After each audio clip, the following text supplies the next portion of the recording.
The notification flashed on my phone screen amidst the clatter of silver forks and expensive laughter.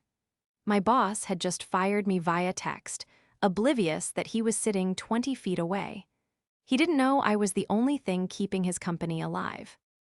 This is where the story truly begins, and you won't want to miss what happens. Make sure you're subscribed to see it through to the end. We're always curious. Where in the world are you all watching from today? Let us know in the comments. The shrimp fork was heavy in my hand, a cold, dead weight that matched the temperature of the air conditioning in the grand ballroom. It was that specific, artificial chill you only find in places where the carpet is too thick and the egos are too fragile. A sensory details cocktail of expensive perfume, stale recycled air, and the underlying scent of desperation masked by Sauvignon Blanc. I was sitting at table 7, the prime real estate of the annual Grenner Systems Gala.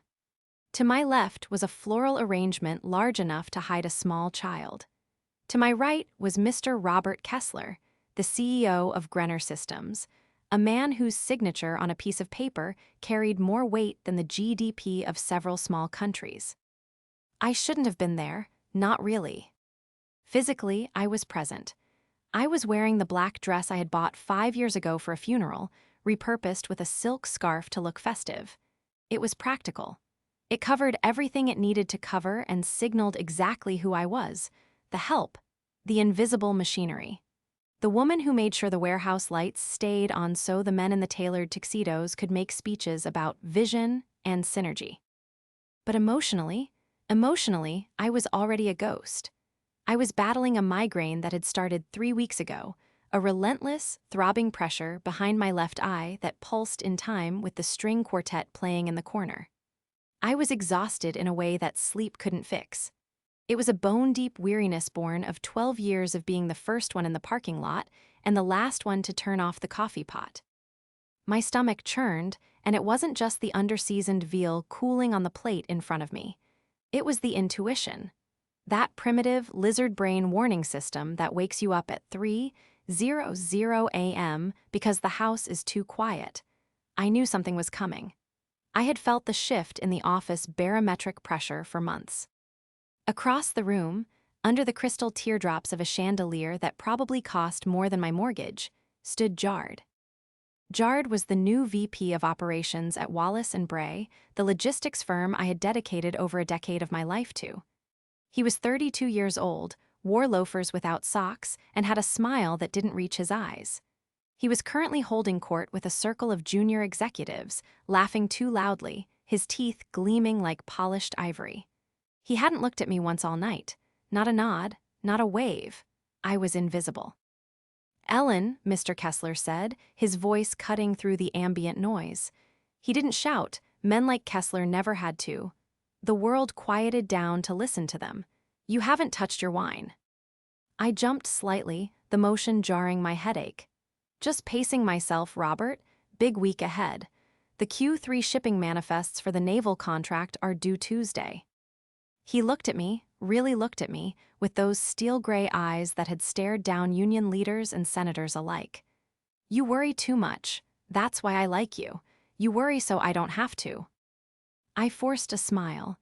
It felt brittle, like it might crack the foundation on my face. Someone has to worry about the logistics, or the tanks end up in Fresno instead of Frankfurt. He chuckled, a dry sound, and took a sip of his bourbon. "Exactly. That's why we keep you around." Keep you around. The phrase hung in the air, heavy and ironic. I looked down at my clutch purse resting on the white tablecloth. It vibrated. A short, sharp buzz that traveled up my arm and settled into my chest. I knew. In that split second, before I even flipped the latch or saw the screen, I knew. The room seemed to tilt slightly to the left. The chatter of 300 people faded into a dull roar, like static on a dead radio channel. My heart hammered a frantic rhythm against my ribs, a stark contrast to the stillness of my body. I opened the purse. The light from the screen was blinding in the dim mood lighting of the ballroom. Sender, Jard M time, 8:44 p.m. message, pack up Monday. We're streamlining ops. Services no longer required. HR will mail severance details. I stared at the words. They didn't make sense, and yet they made perfect sense. No preamble. No hello, Ellen. No can we talk. Just services no longer required. Like I was a subscription to a magazine he barely read.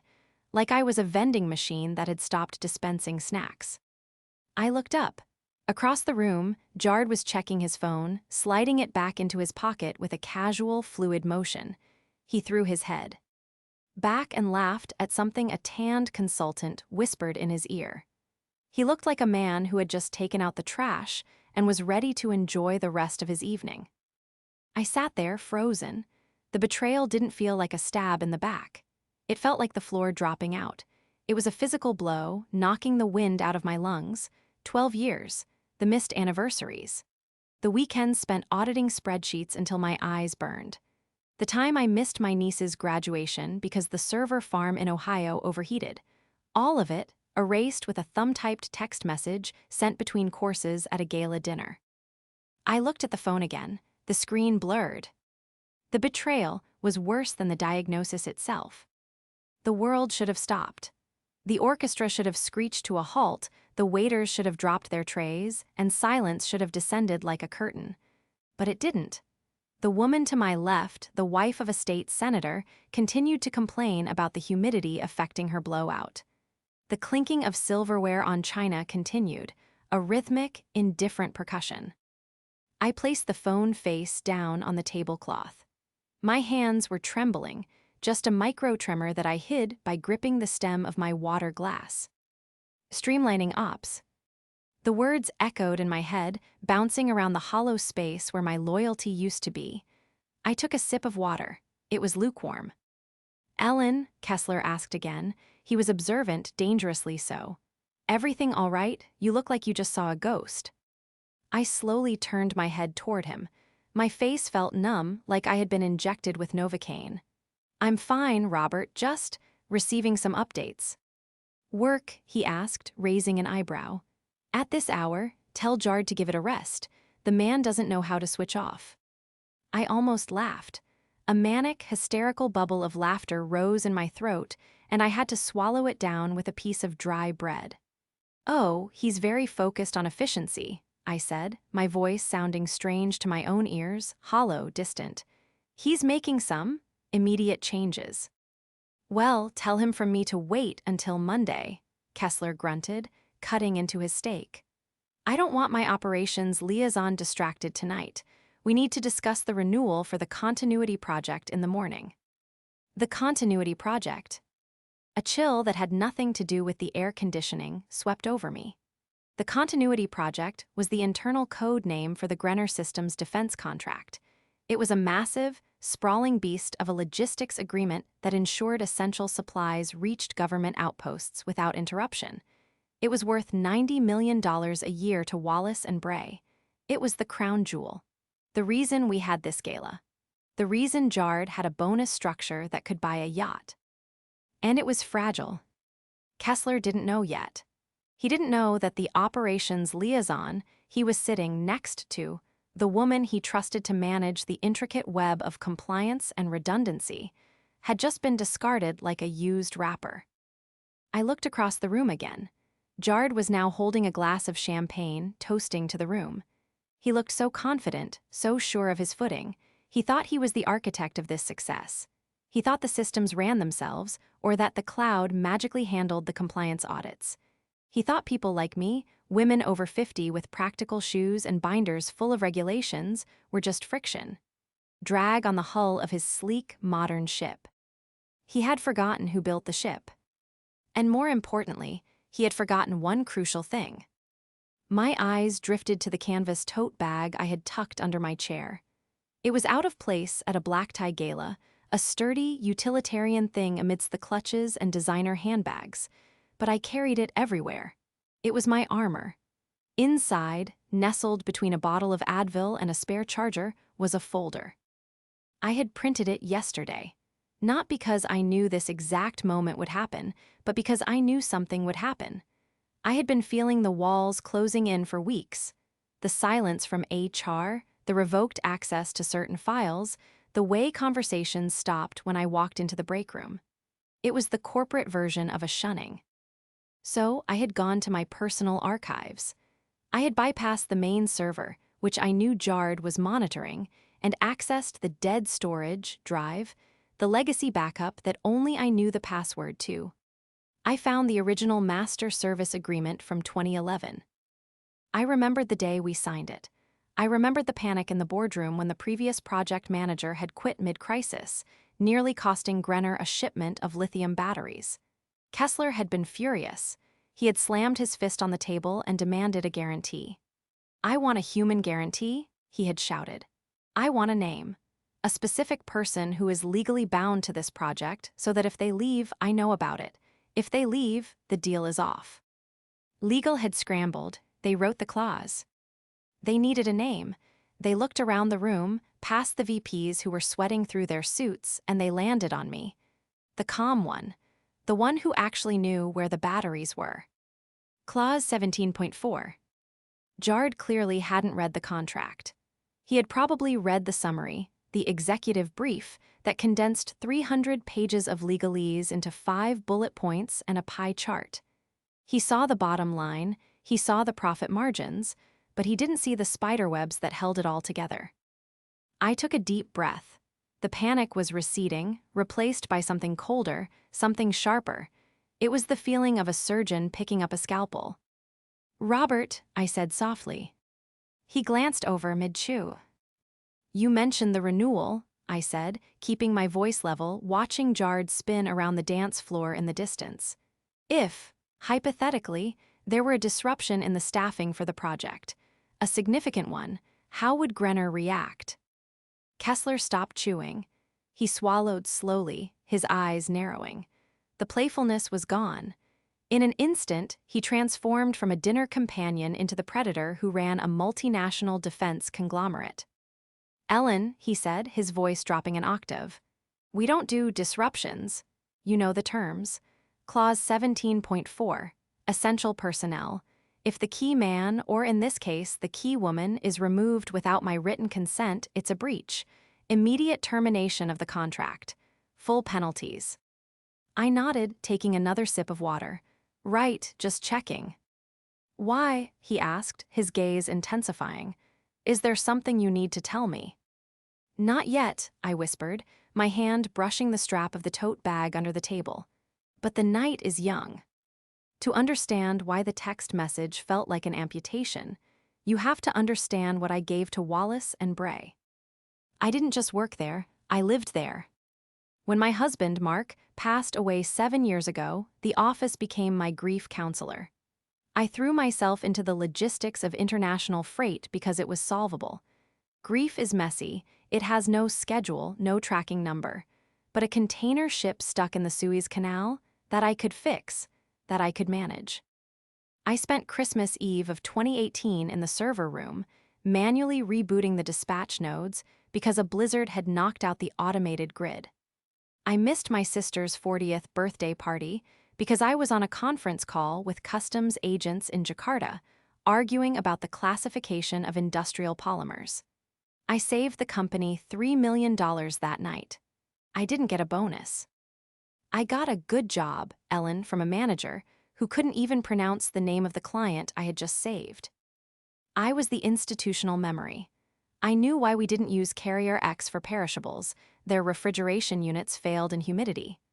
I knew why the invoices for the Smithson account had to be printed on blue paper. The accounts payable clerk there was dyslexic and color-coded her filing. I was the one who onboarded the new hires, teaching them the difference between urgent and critical. And then came Jard. Jard arrived 6 months ago, parachuting in from a tech startup that had imploded, but somehow left him with a golden parachute and a reputation as a disruptor. He didn't care about logistics. He cared about optics. On his first day, he gathered the operations team, veterans like me, Cheryl from finance and Ramon from systems, and gave a speech about trimming the fat. He stood at the front of the room, wearing a vest and jeans that cost more than my car, and paced back and forth like a tiger who had read too many Steve Jobs biographies. "We have too much legacy friction," he had said, using his hands to make chopping motions. Too many people holding onto tribal knowledge. If it's not in the cloud, it doesn't exist. If you can't automate it, you don't need it. He looked directly at me when he said, tribal knowledge. In Silicon Valley speak, tribal knowledge means old people knowing things. It means you are a liability because you are the only one who knows how the machine works, and that makes you expensive to replace and impossible to control. The fat cut started 2 weeks later. It was subtle at first. Cheryl was the first to go. She had been with the company for 15 years. One Monday, her desk was just empty. No party, no card, just an email from Jard saying she had decided to pursue other opportunities. We all knew Cheryl's only opportunity was trying to pay for her daughter's college tuition. Then Ramon, who had built the entire tracking database from scratch. Jard replaced him with a subscription software that cost 10 times as much and crashed twice a day. When I pointed this out in a meeting, Jard had sighed, rolled his eyes, and said, "Ellen, you have to stop clinging to the past. We're pivoting to an agile framework. Failure is just part of the iteration." He didn't like me. I was the resistance. I was the one who asked. But will it work? When he proposed routing sensitive military hardware through a discount commercial hub to save 4%. I was the one who corrected his slide decks when he confused gross and net tonnage. He started calling me Legacy, not as a compliment. "Hey Legacy, do we really need 3 approval steps for this? Legacy, you're slowing down the sprint." He began to isolate me. He stopped inviting me to the Monday strategy meetings. He moved my office from the corner with the window to a converted storage room near the elevators. He stripped my team away, one by one, reassigning them to scrum masters who had never seen a shipping container in their lives. He was building a case. I saw it happening, slow and steady. He was documenting resistance to change. He was framing my competence as obstinance. He was gaslighting the entire department into believing that experience was actually a liability. And tonight was his victory lap. I looked at him across the ballroom.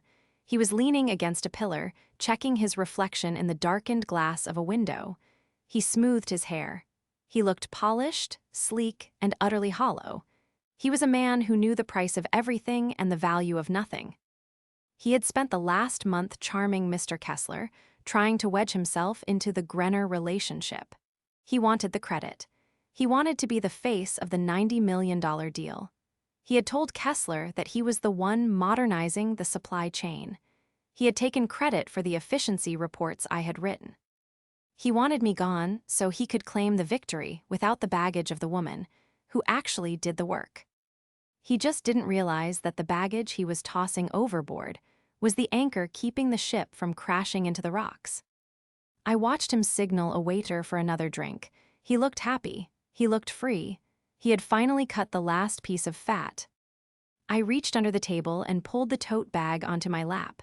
The canvas scratched against the silk of my dress. I unzipped it, the sound lost in the roar of the party. I felt the cool, smooth surface of the folder.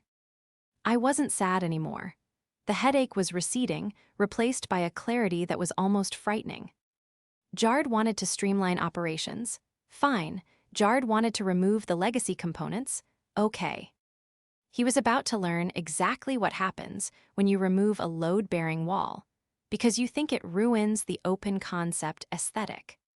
"Robert," I said, my voice steady, my hand resting on the folder, "I think there's something you should see."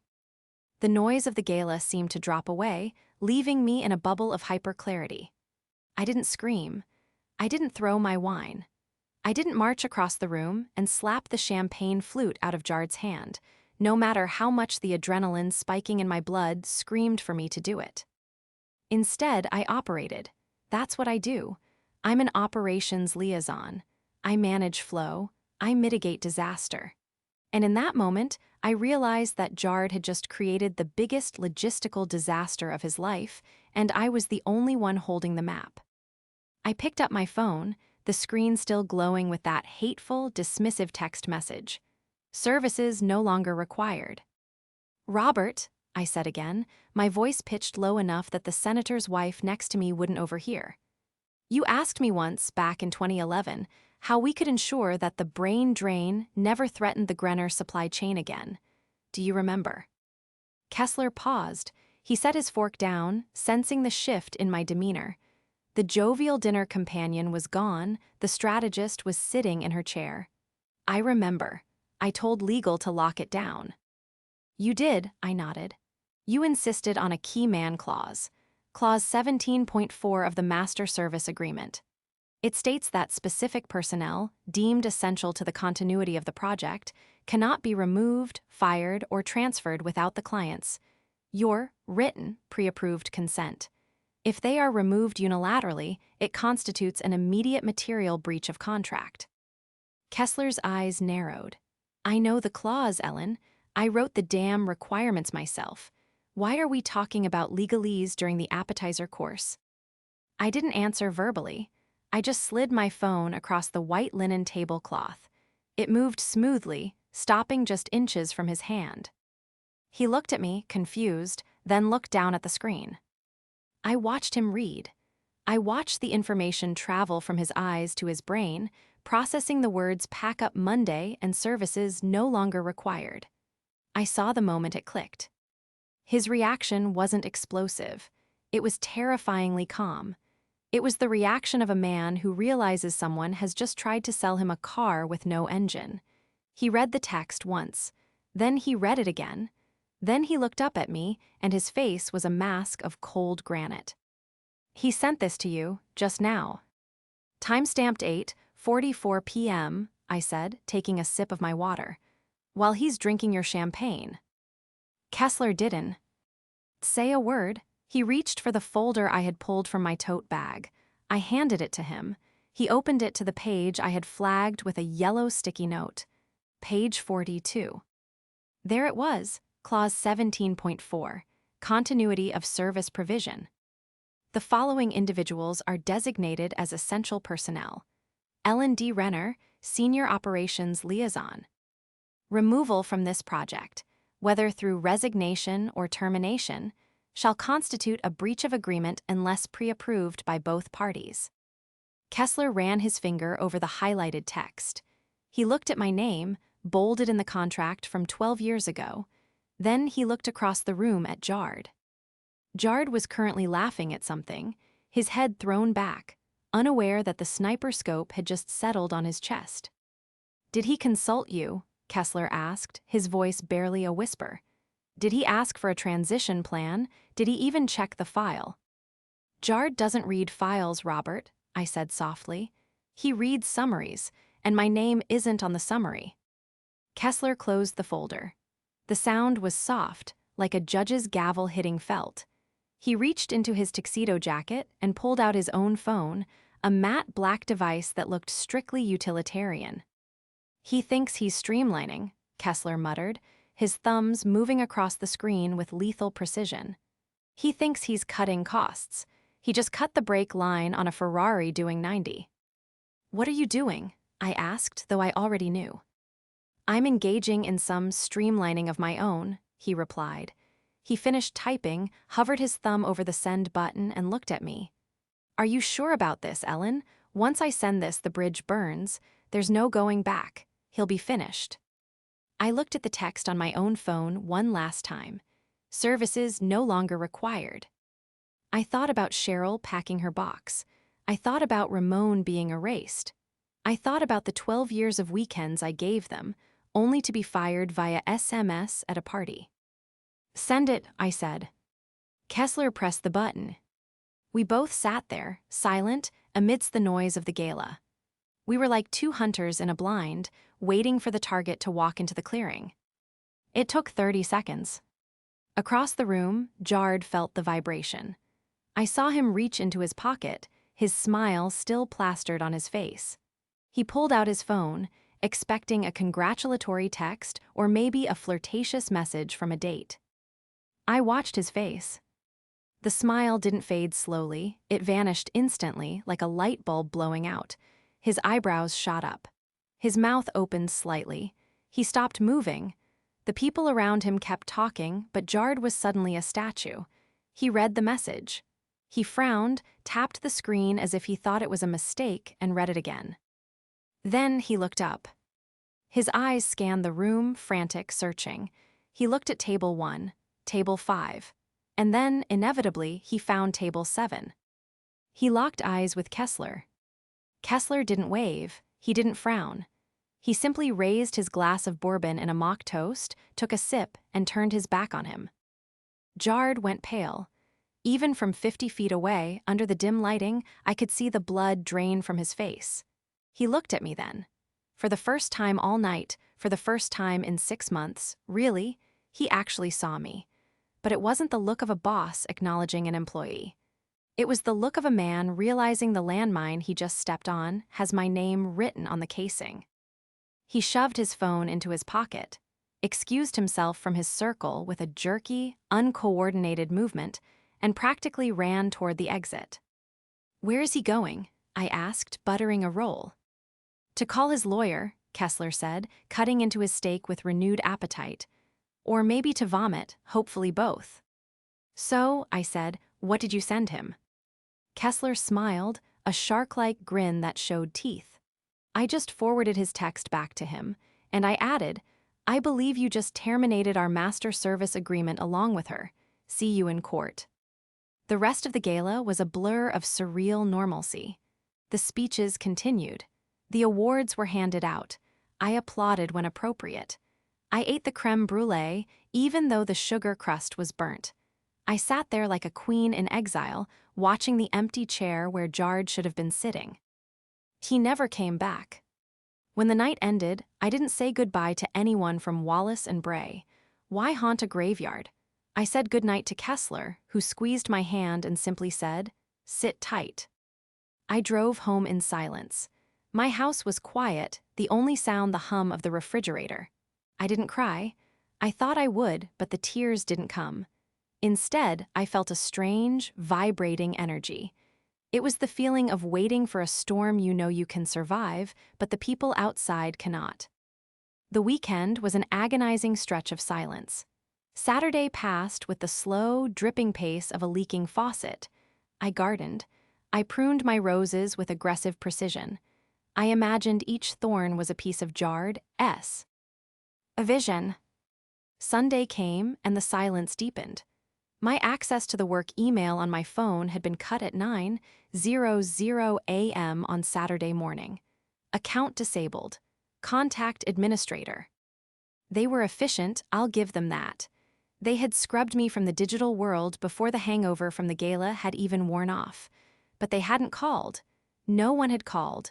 No frantic apology from HR. No, it was a mistake voicemail from a panicked director. That meant Jard hadn't told anyone yet. He was trying to fix it. He was probably spending his weekend frantically reading the contract he should have read 6 months ago, looking for a loophole, a way out, a way to spin this so it didn't look like he had just torpedoed the company's flagship revenue stream. Monday morning arrived with the gray, oppressive weight of a sentencing hearing. I dressed in my usual armor. A charcoal blazer, a crisp white blouse, sensible heels. I did my hair. I put on lipstick. I wasn't going to crawl out of there. I was going to walk. I arrived at the office at 8:29 a.m. The receptionist, a sweet girl named Sarah who I had hired 2 years ago, wouldn't meet my eyes. She was typing furiously, her shoulders hunched. "Good morning, Sarah," I said, swiping my badge at the turnstile. It beeped, red light. Access denied. Sarah flinched. I'm so sorry, Ellen," she whispered, her face flushing pink. "They told me. They said your access was revoked effective immediately."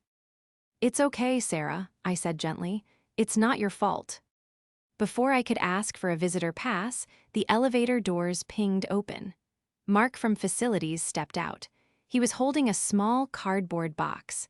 He looked like he wanted the floor to open up and swallow him whole. "Hey, Ellen," he mumbled, looking at his shoes. "I was told to bring this down and to collect your badge." He held out the box. It was shockingly small. "Is this everything?" I asked, peering inside. They said personal items only, Mark said, his voice cracking. HR cleared the desk over the weekend. They mailed the rest. I looked into the box. My phone charger. A stress ball shaped like a shipping container. A framed photo of my niece. And my favorite ceramic mug, the one that said supply chain, the art of getting things from A to B without screaming. That was it.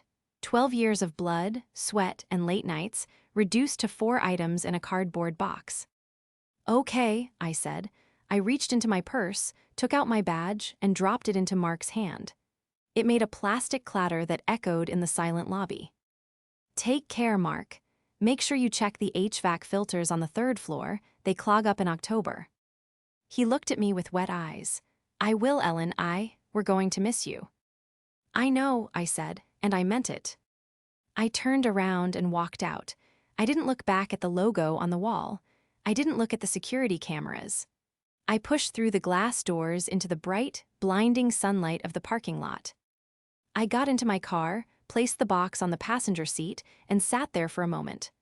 My hands were on the steering wheel, gripping it tight. Buzz. My personal phone.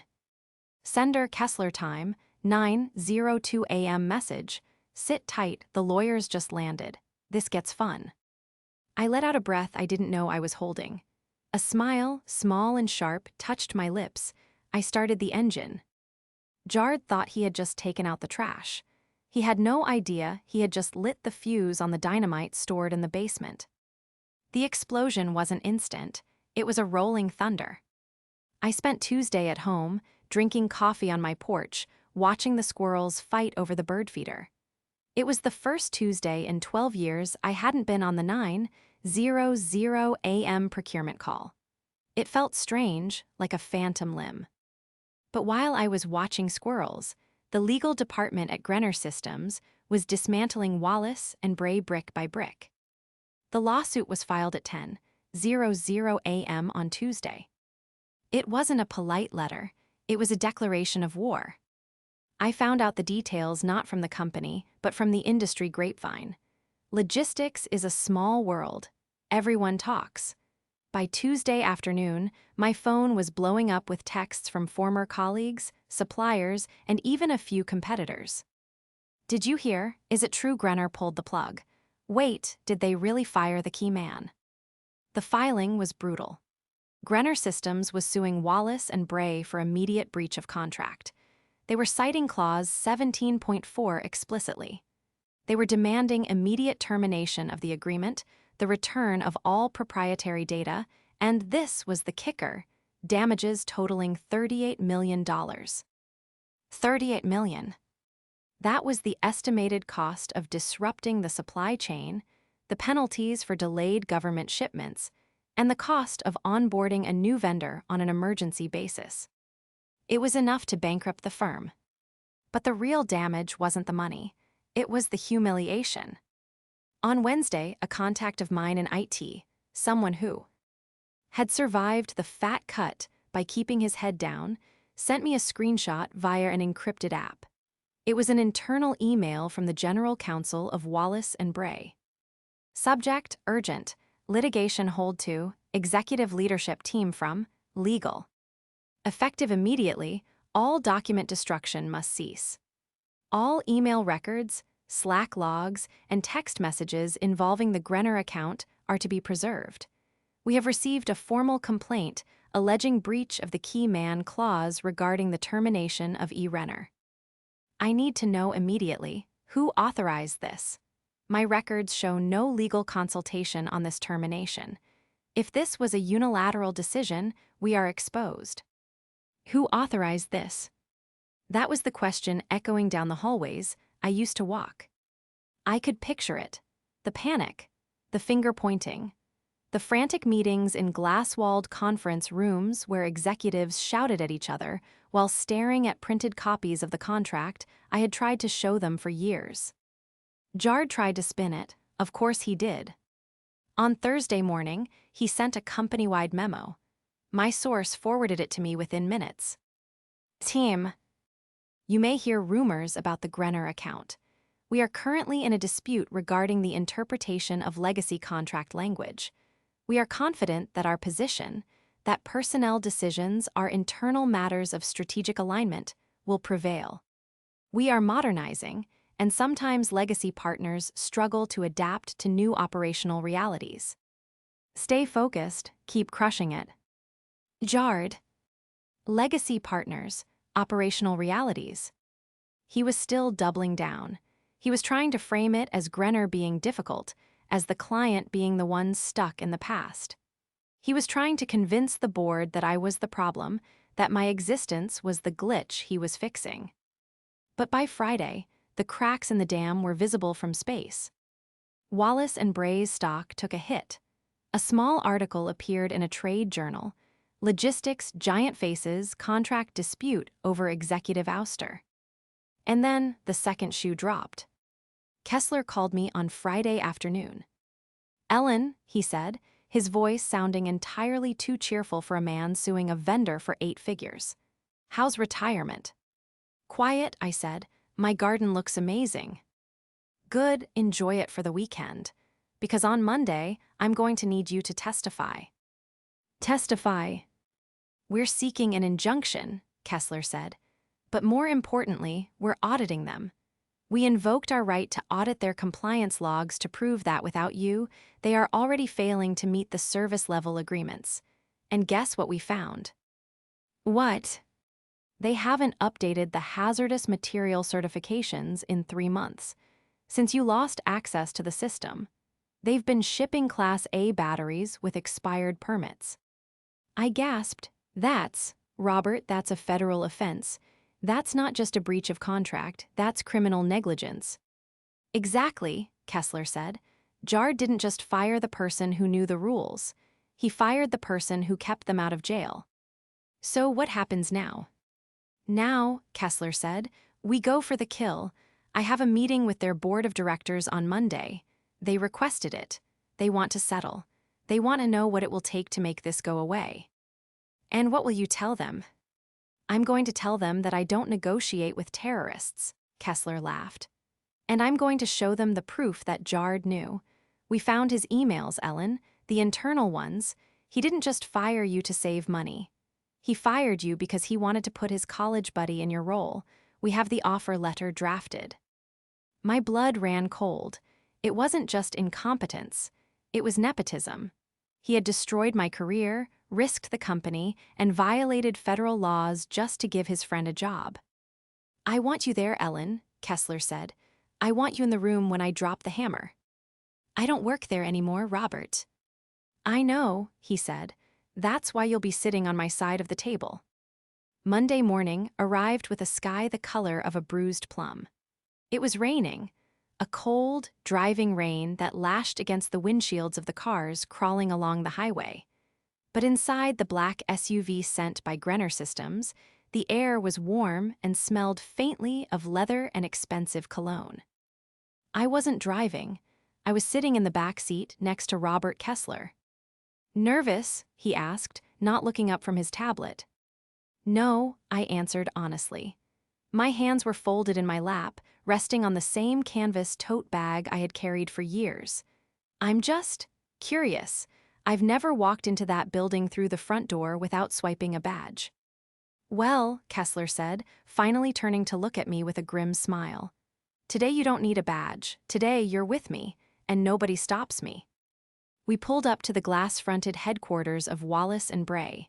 It looked the same as it had when I left it a week ago, imposing, modern, sterile. But the atmosphere was different. Even from the curb, you could feel the tension radiating off the building. Security guards were pacing. People walking and looked like they were marching to a funeral. We were met in the lobby by the general counsel's assistant, a young man who looked like he hadn't slept in 3 days. He was pale, trembling slightly, and holding a clipboard like a shield. "Mr. Kessler," he squeaked, "the board is waiting in the executive conference room." He glanced at me and his eyes widened. He recognized me. Of course he did. I had approved his expense reports for the last 2 years. He opened his mouth, then closed it, deciding that silence was the only safe option. We took the elevator to the top floor. The silence inside the metal box was heavy. I watched the numbers climb, 10, 15, 20. My stomach did a small flip, not from fear, but from the sheer surreal nature of the moment. I was returning to the scene of the crime, not as the victim, but as the prosecutor's star witness. The doors opened. We walked down the plush hallway, past the portraits of the founders, Wallace and Bray, two men who would have hated Jard's sockless loafers. The double doors to the boardroom were open. Inside, the long mahogany table was fully occupied. The chairman of the board, Mr. Sterling, sat at the head. To his right were the other board members, grim-faced men and women in dark suits. And there, sitting halfway down the table, was Jard. He looked terrible. The arrogance was gone, replaced by a frantic, hollowed-out exhaustion. His hair was messy. His tie was loosened. He was typing furiously on a laptop, ignoring the people around him. When we walked in, the room went silent. Mr. Sterling stood up.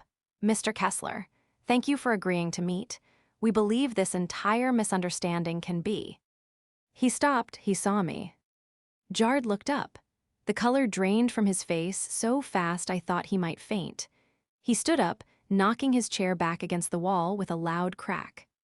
"What is she doing here?" Jard snapped, his voice shrill. "This is a closed meeting. She's a terminated employee. She has no security clearance." Kessler didn't even look at Jard.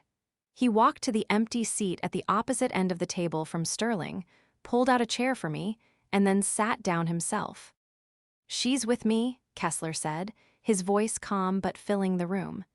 "And she has the highest clearance of anyone in this room because she's the only one who knows where the bodies are buried. Sit down, Jard." Jard remained standing, his hands shaking. "This is highly irregular. She signed an NDA. She can't be here." "Actually," I spoke up, my voice steady, sounding louder than I expected in the acoustic perfection of the room. "I didn't sign the separation agreement. You mailed it to me on Friday. It's still on my kitchen counter. Unsigned." Mr. Sterling looked at Jard. "Is that true?" Jard stammered. HR handles the paperwork, I assumed." "Sit down," Sterling barked. It wasn't a request. Jard sank into his chair like a deflated balloon. Sterling turned to Kessler. "Robert, look, we acknowledge there were procedural errors in Ms. Renner's departure. We are willing to offer a settlement. We can reinstate her with back pay and offer a formal apology. But a $38 million lawsuit? It's excessive. It's a clerical error." "A clerical error," Kessler repeated, leaning back. "That's an interesting way to describe criminal negligence." The room went deadly quiet. "Excuse me," Sterling asked. Kessler gestured to me. "Ellen." I opened my tote bag. I didn't need a laptop. I didn't need a PowerPoint. I pulled out a single sheet of paper, a printout of the compliance log I had reviewed dozens of times. 3 days ago," I began, looking directly at Mr. Sterling, "a shipment of lithium-ion tank batteries left your warehouse in Nevada. Destination, Naval Base San Diego. Shipment ID 44 Alpha X-ray." I paused. The board members were leaning in. Jard was staring at the table. "That shipment," I continued, "requires a Class 9 hazardous material certification for the driver and a specific shock-absorbent packing protocol outlined in Section 5 of the Grenner contract. The person who usually verifies those certifications was me. When I was removed, the automated system flagged the shipment for review. But since no one was there to review it, Jard here." I looked at Jard. He flinched. Jard overrode the flag. He marked it expedited to save time. The driver did not have the certification. The packing protocol was skipped to fit more units on the truck. I slid the paper across the table. "If that truck had been in an accident," I said softly, "it wouldn't have just been a fire. It would have been a chemical event on a public highway. You wouldn't just be losing a contract, Mr. Sterling. You'd be facing federal prison time." Sterling picked up the paper. His hand was trembling. He read it, his face turning a shade of gray. That matched the rain outside. He passed it to the board member on his right. It went down the line like a contagion. "Jard," Sterling said, his voice barely a whisper. "Did you override the safety protocols?" "It was a glitch," Jard shouted, standing up again.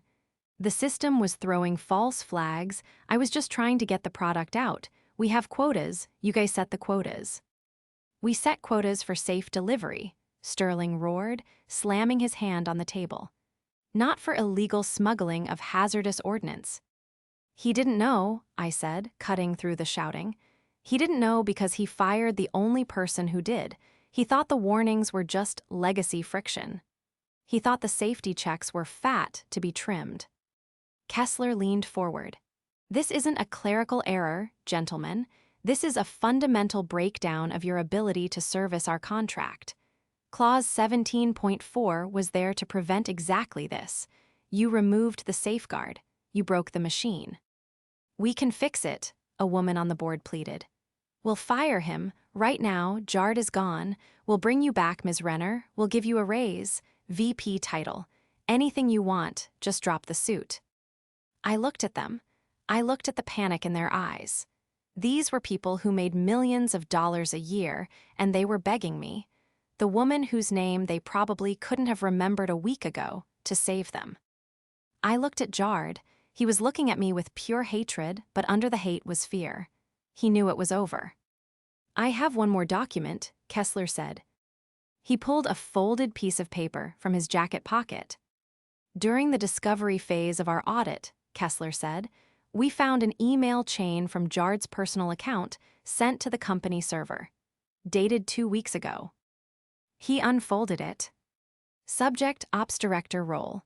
To bradis88@gmail.com. Jard made a sound like a strangled cat. "You can't, that's private." "It was on the company server," Kessler said coldly. "No expectation of privacy." He began to read. "Brad, hang tight, I'm clearing out the dinosaur. The role is yours as soon as I get the budget approved. We'll have you in the seat by November. Easy money, man. The team basically runs itself." Kessler dropped the email on the table. It fluttered down, landing right in front of Sterling. "The dinosaur," Kessler repeated, "and the team runs itself." I looked at Jard. "You didn't fire me to save money, Jard. You fired me to give my salary to your fraternity brother." The silence that followed was absolute. It was the silence of a tomb. Mr. Sterling stood up slowly. He didn't look at Kessler. He didn't look at me. He looked at Jard. "Get out," Sterling said. But Jard started. "Get out." Sterling's voice was quiet, terrifying. "Pack your things. Leave your badge. If you are not out of this building in 10 minutes, I will have security throw you through the glass doors." Jard looked around the room for an ally. He found none. He looked at me one last time. I didn't smile. I didn't frown. I just looked through him like he was a pane of glass. He grabbed his laptop, not bothering to close it, and scrambled out of the room. The heavy door clicked shut behind him. Sterling exhaled, a long, shuddering breath. He turned to me. "Ms. Renner," he said, his voice shaking. "We accept full responsibility. We will meet any terms you have for reinstatement. Please name your price." I looked at the mahogany table.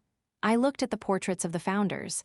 I thought about the 12 years, the missed birthdays, the text message. I stood up, I smoothed my skirt. I picked up my tote bag. "I appreciate the offer, Mr. Sterling," I said, "but I don't work for companies that require a lawsuit to realize my value." I turned to Kessler. "I'm ready to go, Robert." Kessler stood up, buttoning his jacket. "You heard the lady. My legal team will be in touch regarding the damages. Good day, gentlemen." We walked out. We left them sitting there in the silence, staring at the empty chair and the printout of the hazardous shipment that had almost cost them everything.